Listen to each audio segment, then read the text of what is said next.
bird on a tree. I'm just sitting here. I got time. It's clear to see from up here. The world seems small. We can sit together. It's so beautiful, you and me. We meant to be. Okay. Hi everyone, this is Monica Ramirez, Warrior of Love, and we're in the heart of the artist talk. And today we have a very special invite that she is a guest, that she is a visual artist and amazing artist that you will get to know today. Well, let me tell you a little bit about Carol Plumb. She is originally from River Falls, Wisconsin. Carol has been drawing and painting from a very young age. Oh, I forgot the lights. And where it was? From a very young age, she attended in the UVRF graduate. Sorry for my dyslexic, and graduated for Minneapolis College and the art and design. Since moving to South Texas in 2005, she has become enamored in Texas coast. True, she had never been especially interested in landscape art. She realizes the water and land have a lot to say of her. Her dialogue between Carol and the constant Texas has become a deeper and deeper. She is constantly striving to find the balance between the high and art image and the broader axis in one. She has developed a direction and engages people from all the walls and of life, all the walks in life, and enjoys her painting. Carol primarily exhibits her paintings in the Lower Rio Grande Valley, including Brownsville Museum Fine Arts, Harlingen Museum of Arts and Heritage, Beyond Gallery, Titan Studio, Gallery 409 in Brownsville, in a historic museum in Brownsville, and the McAllen Public Library. Carol, it's really my pleasure to have you here, and it's really my honor to be talking, having this conversation with you. Is Thank you for accepting my invitation. Well, thank you for asking me. I really appreciate it. The one of the why I started this podcast, the Heart of the Artist Talk, is I already have another podcast where I interview coaches and healers and things like that. But I was letting go the art part until I realized that I could not let it go because it was important to our audience also get to know the artist, what are our struggles, what inspire us, and what do we want to project, or why we paint. In fact, many people that are not artists, they don't understand that part, and I believe it is important for everybody to listen. And many of our spectators, they're not in fact in the valley, they're all around the world. We have people from Australia, we have people from different places in the world. Those are our listeners. So so I believe that's why I start opening the Heart of the Artist talk. So this is very important for everybody to get to know us, get to know our art and who we are at the same time. So let me ask you some questions that I believe they are very important so the people get to know you. When do you decided to become an artist? Because that's a point from when we start painting when we were kids with crayons to become a professional and established artist. When did you decided to you want that's what you wanted to do? Well, I actually think I was born an artist. Some of my earliest memories are drawing. Um, I was always drawn to it. No one taught me. I just started drawing on my own. I think I spent a lot of time by myself when I was little. And it was a quiet activity that my parents appreciated. I was the best artist in my small school, and you get some attention for that.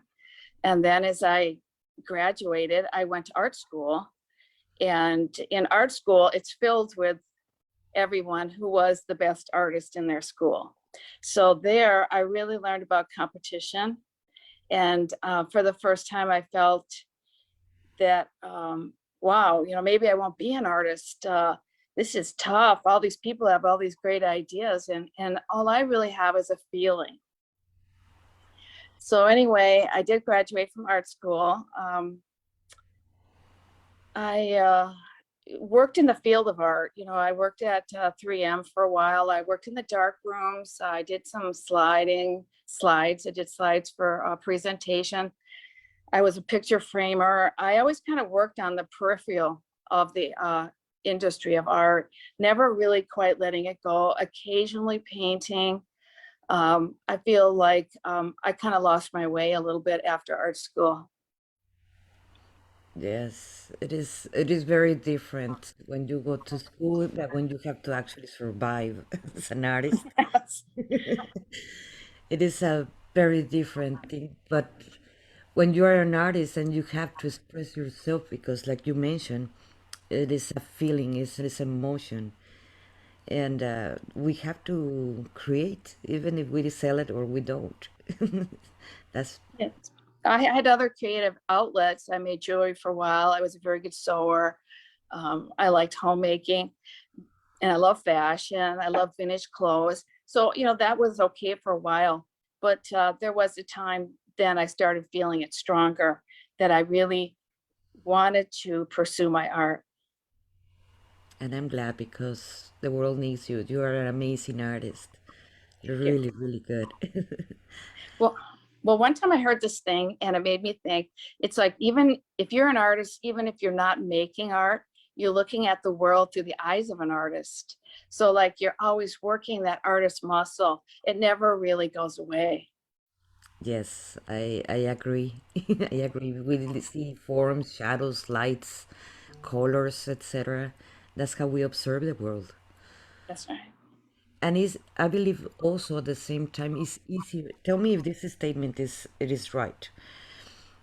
Uh, Something that I notice with my when I'm observing everything as an artist, I remove the judgment because I'm just seeing forms, lights, shadows, colors, etc. I'm not judging them if this is pretty, ugly, fat, thin, etc. Am I right in this, or this is how you observe the thing without removing the judgment from there? Are you talking about your own art? No, when we are observing um, Oh, landscapes or the forms or whatever we're observing. well, I think you always see beauty. You see beauty. For me, that's how it feels. When I see something beautiful and I appreciate it, then I know I'm still an artist. Yes, because it makes you feel. That's right. How would you describe your art? Well, my art, it's kind of funny. I fought against my style for a long time. I think when you're young, you want to paint like a certain person or famous person, or you have a different idea what your art should look like. And sooner or later, you just have to come around to the fact that this is my style and I can't fight it anymore. And I have to paint this way, whether people like it or not. So when I started to paint, I was really at that point where I was totally going to accept my style. And I just started painting, and the comments I got from people were really helping me. They would say things like, I feel so peaceful when I look at your paintings. There's so much spaciousness in your paintings. The world is a beautiful place in your paintings. And I thought, almost unbeknownst to me, that's what I was doing. But there's many classifications for our art. What will be your classification? How do you call your art? Well, I call it modern landscape. When I tell people I paint landscape, I can almost hear them yawning. It seems kind of, traditional, and we've all seen many, many landscapes. But what I like to tell them is that it's modern in the way that I like to reduce things to form. I like to create spaciousness, and I'm always looking at sky and water reflection. I'm trying to maybe play a game with spirituality where I'm looking at, what can I put in it or take out that'll give it meaning for me. And somehow it gives meaning for others too, happily. Yes, I do agree with that statement. What inspired you? Is only landscapes? Well, I think the landscape was a very, very good place for me to start. And part of it was I had just moved to South Texas. And at first, the landscape is very challenging to look at, but I moved here in 2005. And but I had visited many times because my parents were winter Texans and they came down here in the 1980s. I just started to realize how very, very beautiful it is here. It was a different kind of beauty. It was really raw, big skies. I love the big horizon line. Let's see, I just thought it was great. And I just started painting and somehow it just kind of like appeared on my canvas. It was really almost magical. Yes, it is a very different landscape here from what is in the valley. I come from mountains, rivers, waterfalls in Veracruz, Mexico. So here it is very different. Even if the same Gulf where I come from, it is very different than where I come from. But you were coming also from kind of similar uh, mountains and things like that, right? Because you're originally are from River Falls, Wisconsin. Yes. But I did live in Vermont for 20 years, and Vermont was very beautiful too. And I got a teaching certification in Vermont to teach middle and high school kids in art. And I substitute taught for like about 5 or 6 years. And I also worked at Middlebury College as a printer. They had a print shop there. It was all inclusive. And so like again, I was working on the outsides of the art or the industry of art. So it's just like there's so many greens. I wasn't wild about painting foliage. I couldn't see much of the sky. It just seems like it didn't entice me to paint. And I remember George O'Keeffe lived in Lake George area for about 10 years, and she kind of felt the same way. And I always liked George O'Keeffe, and she is from Wisconsin as well. And so I was like that. And when I came down here, I just think it was the expanse of the sky, the different colors, the earth tones. Yes, there were some greens, but they were an accessory. They weren't the main palette.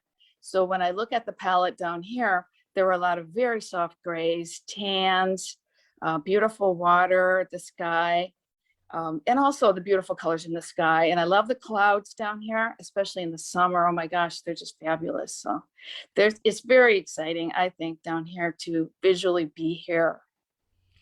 And you live in the close to the island, close to the beach, correct? Yeah, I live in Laguna Vista. I moved there in 2005, and I have a little house, and I have 2 little dogs, and I'm just really happy there. And I also paint the causeway quite a bit. I work on the causeway on occasions, and when I cross the causeway, I love it. It's like a spiritual portal. It takes me to this beautiful place, and I just noticed that other people feel the same way too. So when I started painting the causeway, that was kind of a big thing for me, and I felt like it was a breakthrough as far as subject goes that was very popular. For our spectators that are not from here, from the Rio Grande Valley, we live very close. Well, she lives closer to the. We have the Rio Grande. I'm sorry, Padre Island, and that's the one of the more popular beaches that we have around here, and it is beautiful. It's the Gulf of Mexico. Yes.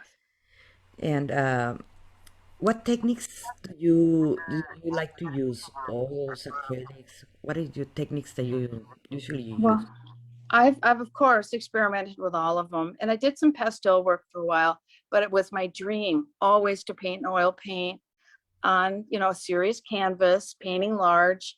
I felt like the masters used oil, and I wanted to be kind of a classical painter in the sense that, I didn't want to do collage, and I didn't want to do mixed media.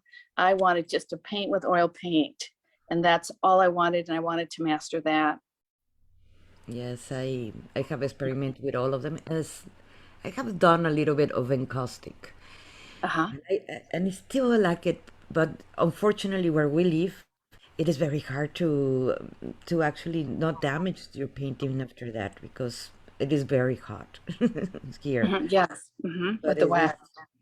yes, but it is, but oils are also my baby in a way.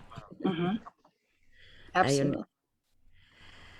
and what projects do you have a project right now going on, or you work in collections or things All like right. that? Mhm. Well, right now I'm interning for a year at Art Business Incubator on South Padre Island, and it's an intern program. It's kind of a complex with a gallery, some stores, the South Padre Island. Um, it's kind of complex, but anyway, South Padre Island is supporting it, and I'm in there with 5 other artists. Only 2 of us are local. There's one artist from Harlingen, and the rest are from out of state. And it's kind of interesting because they're bringing in a lot of fresh ideas, and we're all working together there. And part of our job is to run the gallery, and then for 20 hours a week. And then we also get a small stipend, and we can sell our work out of there. We have a studio there. We can work out of there. I just decided to go into this intern program because of COVID. So many galleries were closing. And I just thought this would be a good place for me to sit out the COVID year and just to see where things are going to go with everybody. It's been a very hard time for artists. Even the restaurants where I have my work and things, they were closed, So I think that this has been a good move. I've really enjoyed being out on the island at Art Business Incubator. So it's abispi.com. And we also give workshops, and I've also been teaching drawing, and I've been teaching some painting as well. Something that I hear in the art incubator in McAllen, where I live, Mhm. Yes. they offered me a space a long time ago, before even they moved to the big one, if I wanted to have a space there. And I decided as an artist that I couldn't do it because sometimes I just want to paint at 3 o'clock in the morning and get dressed, drive, and Mhm. go. And I might get out at 6 or 7 o'clock in the morning from the studio, or all night painting. And I want something from the fridge or thing like, or my coffee, or you know what I mean. And how do you manage painting and just at certain hours in a location when you are, because artists we get inspired at any time. And it's not only from 8 to 5 and we get out and we go home and we stop being an artist. No, you get inspired at any time. Well, that has been a challenge. There's pluses and minuses in this program. Part of it is like you're going back to school. And, that's been kind of hard for me because I've been out of school a long time. And it has been difficult for me to do the hours, to be more regimented. I do have a studio at home, and I love to paint out of there. But I will have to say that that's probably one of the minuses. But I'm done in January. I'm halfway through the program. I feel like it has really given me some discipline. Also, it's given me a lot of ideas about branding. I have new business cards. We're going to take this Kaufman business course. It's like I was always an artist, but I could sell my own work, and I did. But this is all about marketing and everything, and I think that's really an important thing for artists to learn. Though you have to be careful not to put the cart before the horse, because you want to be an artist first, and then you can market your work. But you don't want to collect your own work, so you got to get it out there, and you got to sell. It's really difficult for artists, I think, to to be their own business manager, but we have to, we don't really hire anybody. We can't afford it. Well, there are many galleries outside the valley that, or even, well, there are not too many galleries now, and less after COVID. But outside the valley, there are many galleries that represent artists. I was living in Los Angeles, and many of the galleries, that's what they do, representation of the. It is very hard. It's a lot of politics involved.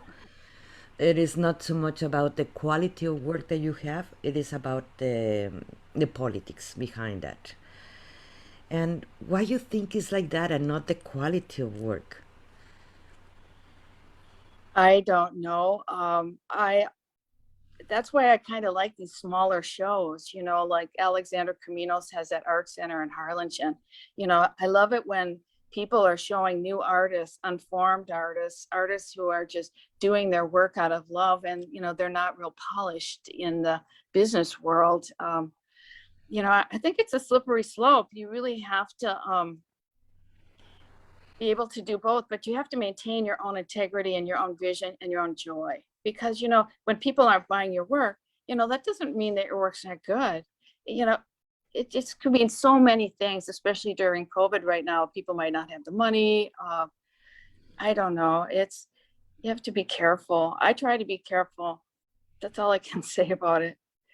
Something that living in exhibiting in different places outside the valley, and I had two galleries here in the valley, and of course I have exhibit here in the valley many times. Yes. But something that I noticed that it is the prices here in the valley of the art, the majority are very low.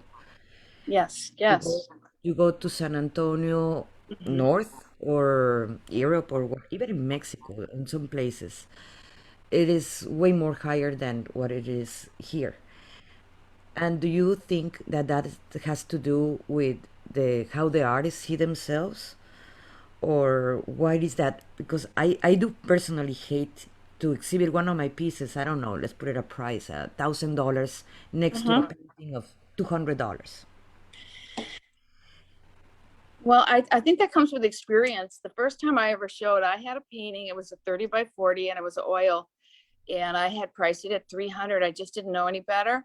And my teacher at the time priced it at 800. And I was like, oh no, and then, but guess what? It sold. And it gave me a lot of confidence, and it really helped me with pricing. So I sell a lot of my work for around 1,200, maybe down to 8 at times. I have very large work too, like 5 by 7 feet, 4 by 6 feet.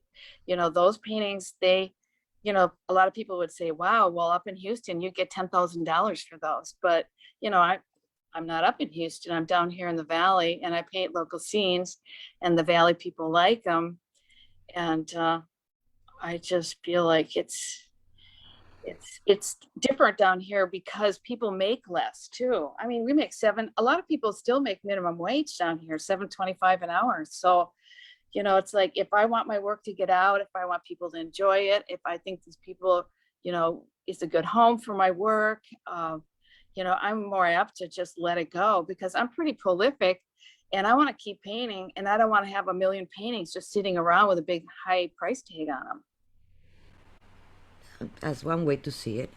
That's one way to see it. Well, I'm kind of generous in that way. I think as you get older too, I mean, I can't take them with me. And I think when you get older, you just get more generous because, it's kind of, I don't know, you're just getting older. You see things so differently. Yes, you do. Yes, you do.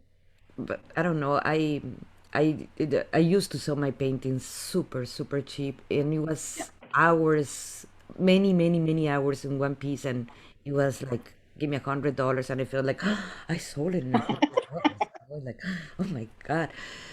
And you start growing, and you start finally evaluating professionally your art, and you're like, wow, I should just put a wrap and give it to them instead of selling it at $100.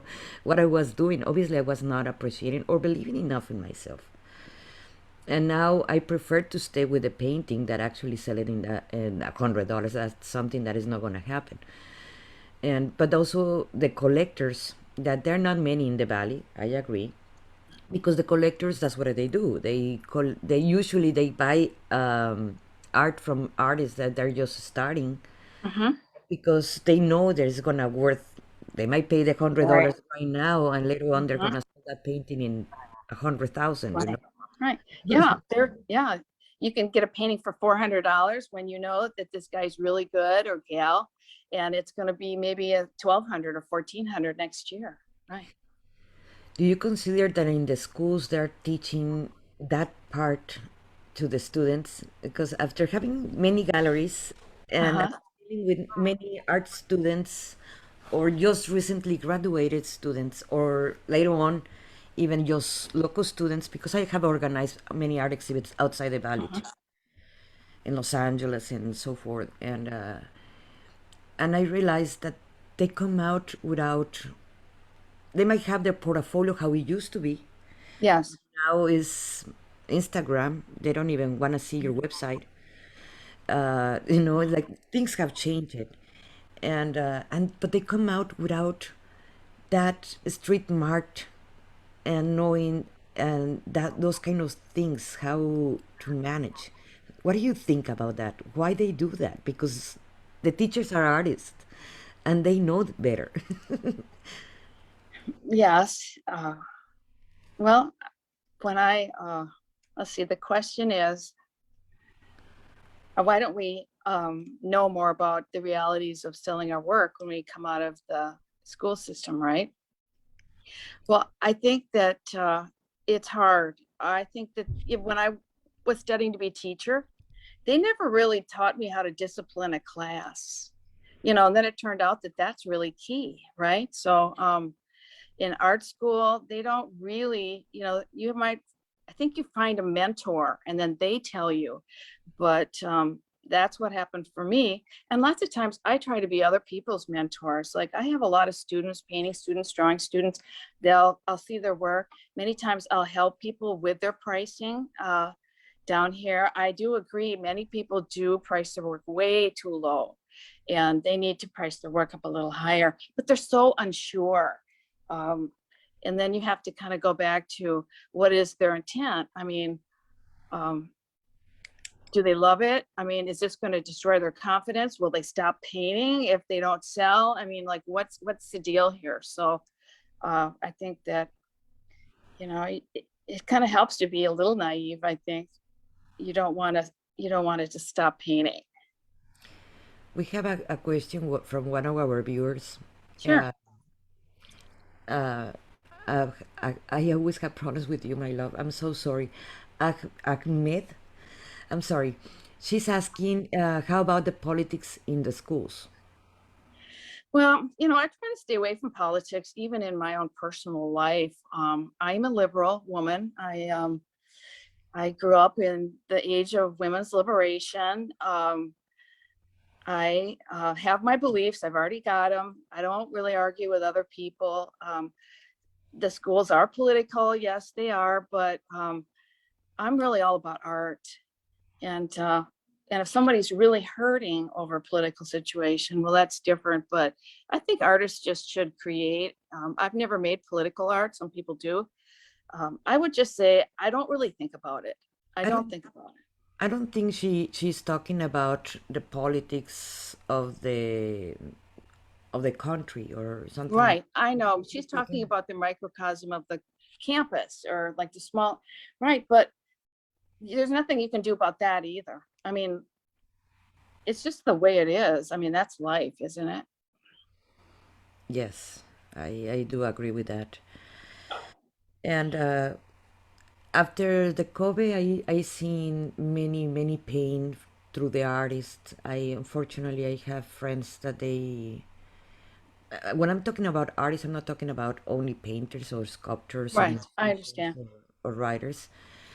I'm talking about all the artists. And after COVID, I have seen people falling apart completely and even taking their own lives because of Oh, the depression and horrible things, and the loneliness and not making enough money to survive, etc. Because, like you mentioned, many restaurants have closed, many business galleries, etc. They have closed. How do you think how this have affect you as an artist living in South Texas? Because we live in one of the poorest states. If you Google it, Mhm.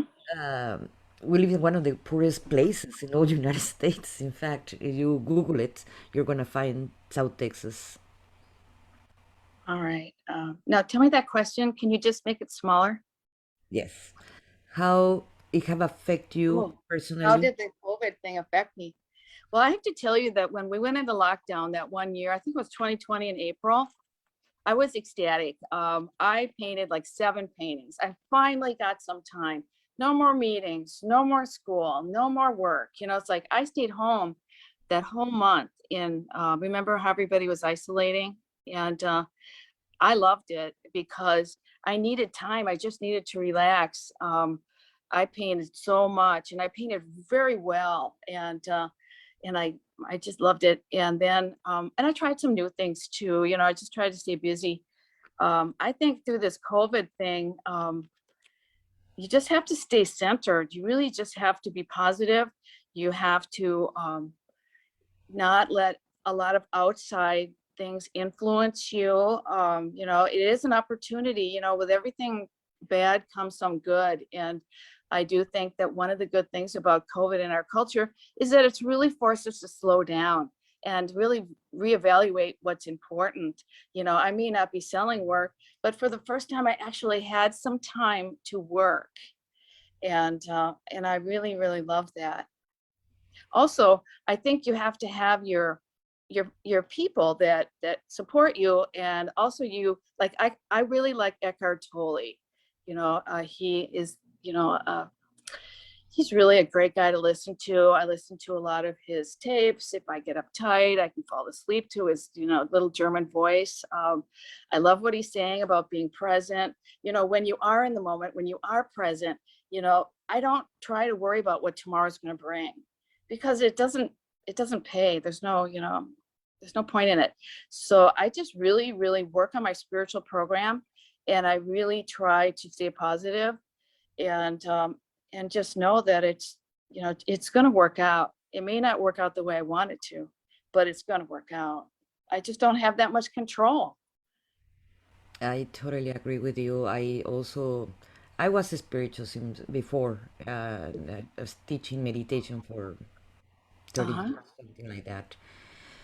But in COVID, just went full in completely. And yes, I painted, but I don't saw it like this is the only thing I have to Uh-huh. hold in there. And, and not only that, I started helping even people. I became a life coach and certified life coach and NLP and this and that. Because I not only I was using it for myself to keep myself self-centered and safe, so also Yeah. that I can help people because that's what I like to do, and that's why I paint at the same time.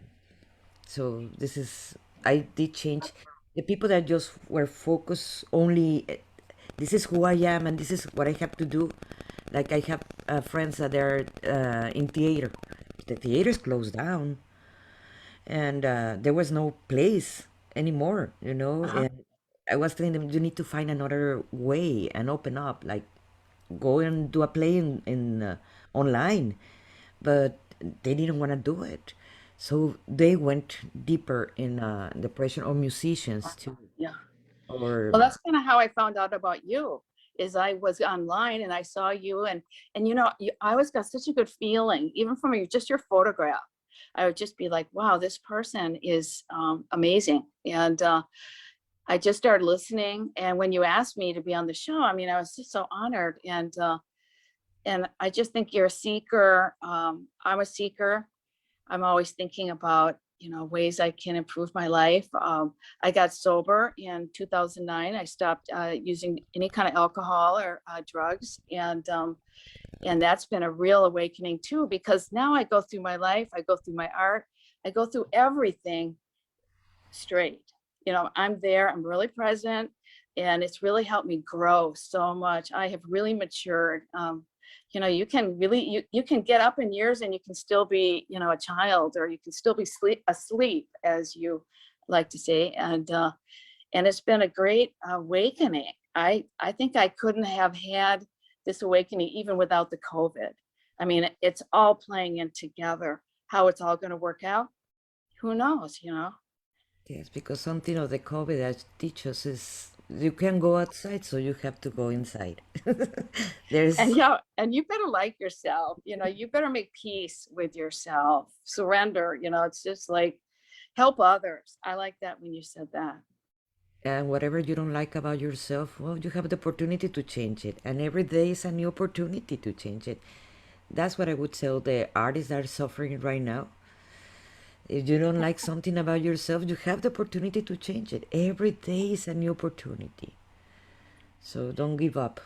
Because they're asking us in another question is like, how about the street artists during the COVID?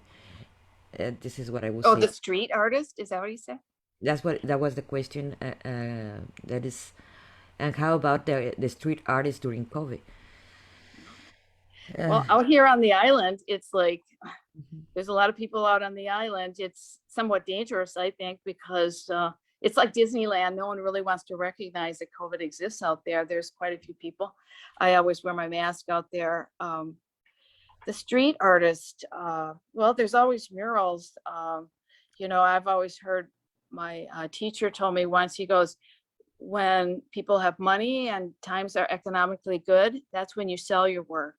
When times are tough and nobody's buying, that's when you do your work.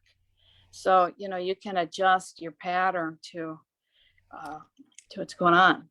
and find, if the world is going right now on the internet, find ways to cooperate, because you can't resist to the new changes and to the new world. That's something that is going to go on either way, right? Well, I didn't even sit down at a computer till I was 40. And when I went to art school, we didn't even have computers. We did all our letters, rub on, lecture set. We had pencils and rulers. I mean, it was just archaic now when I look at it. And so, you know, we've come a long way. And, you know, the internet is helpful. Try not to go down the rabbit hole and waste a lot of time. But Yes, I do agree. Social media can suck a lot of the energy, let's put it like that, and your time. yeah.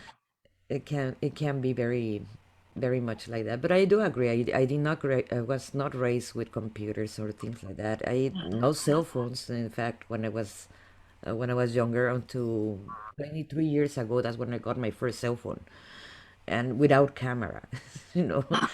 So it was Yep.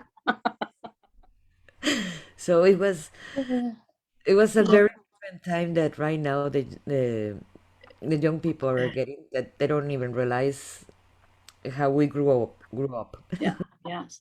Well, one thing I noticed in a lot of young people is that they have a pretty loud critical voice. And when I'm teaching and I talk to my students, I always, you know, try to accent the positive. And I'm like, if you have a very loud critical voice, it's just going to be so painful that you will stop. And so you have to find out what that critical voice is. Whose voice is that? Is it your old art teacher from high school? Is it your parents? Is it, you know, your ex? I mean, who is that person? You have to get rid of your critical voice, and you have to let perfectionism go. And that's really part of accepting your own style. You know, you just got to go with it. When I stopped fighting my own style, then I really started enjoying it. I enjoyed it. Then I did more of it. I got good at it. And then I just thought, oh my gosh, I have this art career that I've always wanted. You know, thank you. You know, but I had to do the work, right? I believe that's the hardest part to anybody that is painting, because they Yeah. tend to copy other artists or copy styles, and they lose who they are. And finding that voice, like you mentioned, it is very important. So because your art at the end is, you want an original piece. You don't want a piece that is the original, someone else did it, but you just copy the style, right? It's tempting, but sooner or later that gets old too. You have to find it. You have to find yourself. You have to find yourself in your work, and really enjoy it. It can be so simple. it sounds, some people make it hard, really hard. I think I made it hard for a while too. But once I started to get it, it was just so easy. I agree with you completely. And I have a question. I was reading your bio that you sent me, and I noticed that you've been exhibiting along here in the valley, it's in a museum, but here in the valley all the time. Why only here in the valley, not outside the valley? Well, for one thing, I'm single and I usually have to drive myself everywhere. And I have shown up in Corpus, and I've shown in San Antonio. I've been in galleries there, and it's just so hard for me to have a life, be an artist, and then be on the road. Um, I just found that I just you have to drive up there to give you there, you have to drive up for your work, dropping your work off, then you got to go to the opening, then you got to go pick it up. I mean, and these are miles and miles, and sometimes I have to go alone, and so I've even hung my own shows. And so sometimes it's a solitary pursuit, and I have to decide how much energy I want to put into that. I know I forgot that also you paint big. You do. I paint big, but most of my paintings can fit in my Honda CRV. Most of them can. I love 40 by 60 is a very good size for me. 30 by 40. Those fit really nice. I've got a lot of those.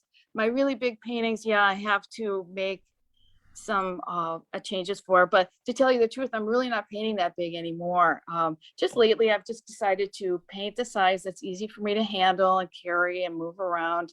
And so, I have made some changes, and it's okay. It's okay to change.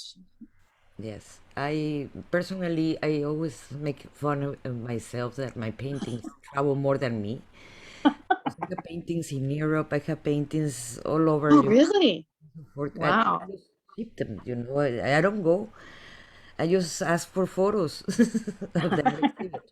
So I always say, my paintings travel more than me. Or in India one time also, and it's like, or in Spain and so forth. It's like I wish I can go to all my art exhibits, but unfortunately, I economically I can't do it, and forget about or if I have to travel. I don't know, when one time I exhibited in New York and so forth, and then the next week it was in Los Angeles, and it was like it's impossible. I couldn't not do it even if I want to. So I ship them. I ship my paintings, and that's why I stopped painting so big. So that Yes. I can send the paintings, and it's cheaper in shipping and handling. Yeah. It's just And practical. Yeah. yes, it's just practical. Unless someone asks me for a precisely size. Yes, of Well, course. yeah. Commissions, consignments, I can do those, things like that. And I do think that when you paint big, it really does separate you from other painters. People like big paintings. I was told that it was easier to paint big, and I didn't really believe it till I did it. And it is easier for me to paint bigger. You can't hide your painting under the bed if it doesn't work out. You got to keep working at it. So you really make a big commitment when you paint big. Yes, we have a comment says the street artists are expressed by their paintings on their walls. It is so beautiful. It's a comment. Nice, nice. Yes. Well, I have my paintings in my home. I like living with my art. I've heard other people say that they like living with my art too, and that it's very calming, and I really like that. Yes, I do have my paintings all over. I have even windows now that I cover because I have too many paintings. I and I just want to start painting smaller and smaller because where do I put them if I don't sell them? You know, that's a tough one. And I wanted to ask you, how do you see yourself in 5 years as an artist? Well, I am kind of thinking about, I'm going to keep painting, but I would like to move into abstraction a bit. I've gained an interest in abstraction. I never knew if I had anything to say in abstraction, to be honest. And I also would like to paint different regions of the United States. There's an area in Wisconsin that I've painted a little bit. It's called Lake Pepin. It's where the Mississippi broadens into this huge lake, and they have all these bluffs, and they're really far away, and they're kind of purple and blue, and they're all these colors. And, I see other areas that are very beautiful. So sometimes I think that I would like to travel a little bit more in the next 5 years, and that I'd like to paint more of what I'm seeing. And I've always kind of been in love with plein air. I like the idea of, painting a quick, fast painting, an impression of an area. I've always been so controlled in a way, and, brushing and being in my studio and drawing. And the idea, I'd like to push myself into outside of my comfort zone in the next 5 years, and just see what I've got going. I What have I learned? I love that idea. I love that. Really? Oh, Yes, good. oh God, something that COVID pushed me or made me to think is like I need to travel more. Oh, absolutely. I can't wait. Yes, me too. Oh my God, and yes, seeing the beauty and paint the beauty is like, oh God, I believe that's the dream of many of us. Yes, it's our calling. I mean, Oprah talks a lot about why we're on the earth. And I just really firmly believe I'm on the earth because I'm an artist. And I just want to bring beauty into people's lives, on homes, and into my life. And, and also help others. I feel like I have encouraged others to keep painting and to move forward, especially women who are middle-aged and a little older. A lot of those women finally are getting a chance to paint and have time to do creative things. Their kids are grown, their husbands are kind of wherever. And I just feel like women really come into their own as they get older, and they really have a lot to say, and they all, really paint beautifully. They just really enjoy it too. So, I think as we get older, it's something that, we should all be doing. I do agree, and that's a beautiful. That is beautiful. Well, I didn't really start painting until I was much older. I've only really been painting seriously for the last 15 years. So I came at it late, and I just happened to find my community, and they were people that were kind and took me seriously, and it really helped a lot. That is good. No, I've been painting. I believe. Well, my mother was a painter, Oh, really? and I started painting when I was 6. I started exhibiting when I was 13, and I had 2 galleries. My first gallery I had it when I was 25, and it's been a long road. It's been a long road, But and you're I a good artist. think you I, too. well, I saw that one you just posted on Facebook. Beautiful, beautiful. Yes, and like you said, sometimes it is hard to just let it go. It's like, oh, I need to do this and this and this, and it can stay in there forever and unfinished. So sometimes it's hard to let it go. Yeah, and then just don't try not to be too hard on yourselves. Sometimes I'll just say it's only a painting. It's only one painting, and then sometimes I'll say to myself, whatever I do to this painting will only improve it. When you walk to that canvas and you think, oh my gosh, I'm at a point where I could just, I don't know what to do. I just start painting and just start praying, whatever I do to this painting will only improve it. And it always works. Yes, that's a good one. I'm gonna use that one. Good. What would you tell artists that you're starting right now and for their career? Remember where we are. We're in 2021. We still in pandemic time, and many countries are still closing, and they're in lockdown. We don't know where Okay. we're gonna go, but we can go around there. What would you Well, tell? especially if they're young people, I really feel like the sky's the limit. I mean, there's so much beautiful art, creative artwork, music on the internet that, wasn't really available to everybody before. I think it's a lot.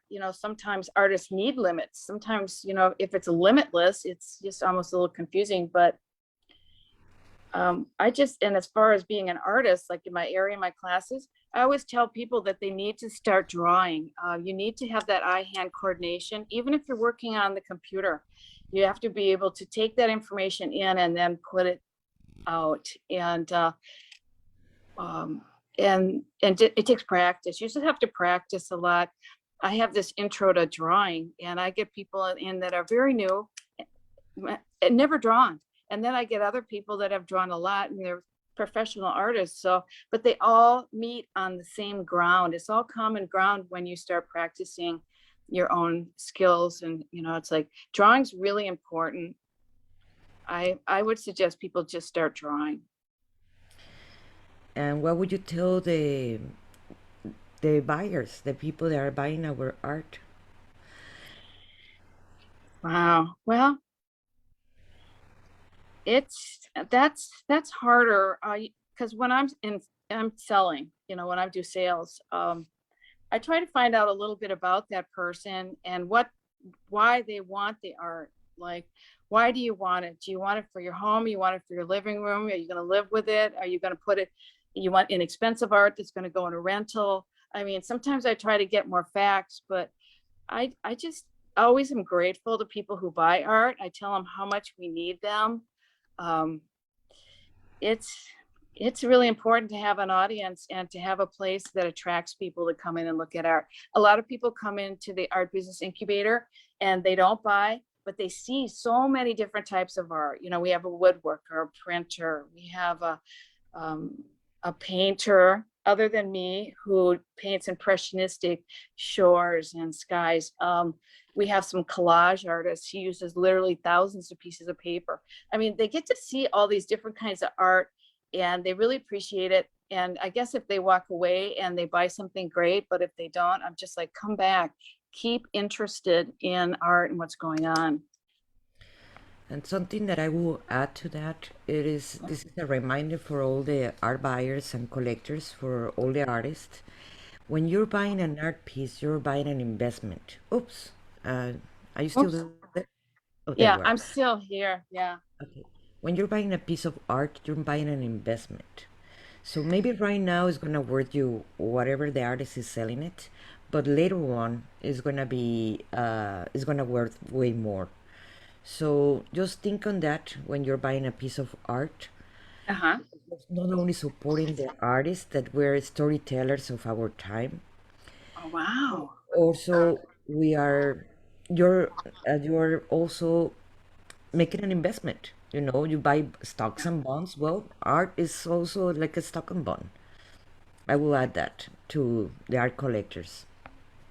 I Yeah. collect my own. I have my own little collection, not a big one because I don't have more walls, but I have my mini collection because I do. That's my way to supporting the artist too, at the same time.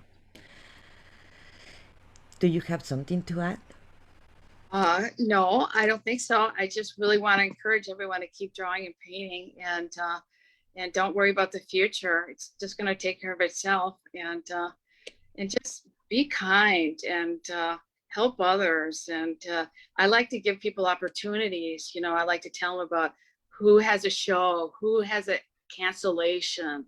Um, and then stop by the Brownsville Museum of Fine Art. I'm on the board there, and it's a great museum, and we've been able to keep the doors open. Right now, we have a member show going on, and it's a great way if you're just entering the arts to join a museum, become a member, go in their member show. It's a good way to start your resume, and it's be a joiner. Sometimes artists are so isolated, but just get yourself out there and have fun, I guess. Yes, that is the point of life. Not suffering, just enjoying it. You know, that is important. Thank you very much. I really appreciate this conversation. That I really enjoy it. Thank you so much, Carol. And do you Thank have you. something else to add before we close? Well, I just want to tell you that I love the song that you play in the beginning of your show. I love his voice. Yes, So awesome. I do. It makes me happy every time I hear it. That's why I chose it. Well, and I'm gonna make the announcements for the next Okay. for All tomorrow. Tomorrow and Monday at 6 o'clock. I'm sorry, at 7 o'clock in Soul Talk, we have Tracy Montgomery. She's an STR practitioner, and she can change any blockage that you have in a minute. I've been her patient many times. And also in the next artist, in the Heart of the Artist talk, we have Valente Rodriguez. He's an actor. He's been in many shows like George Lopez and many more. And that is the next Sunday at 6 p.m. And remember, guys, that this podcast survived through your donations. It is completely free. And I really appreciate for the people that have already donated. And thank you so much. Thank you, Carol. I really appreciate Hi. it and enjoy this. And hey, we need to have a coffee soon. Yes, absolutely. I'd love that. Yes. Thank you, everybody. Thank you for listening. And thank you, Carol. Thank Thank you you. so much. Bye bye.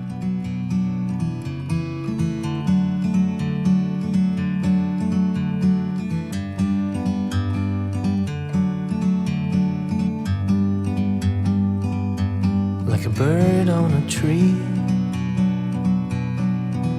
I'm just sitting here. I got time. It's clear to see from up here. The world seems small.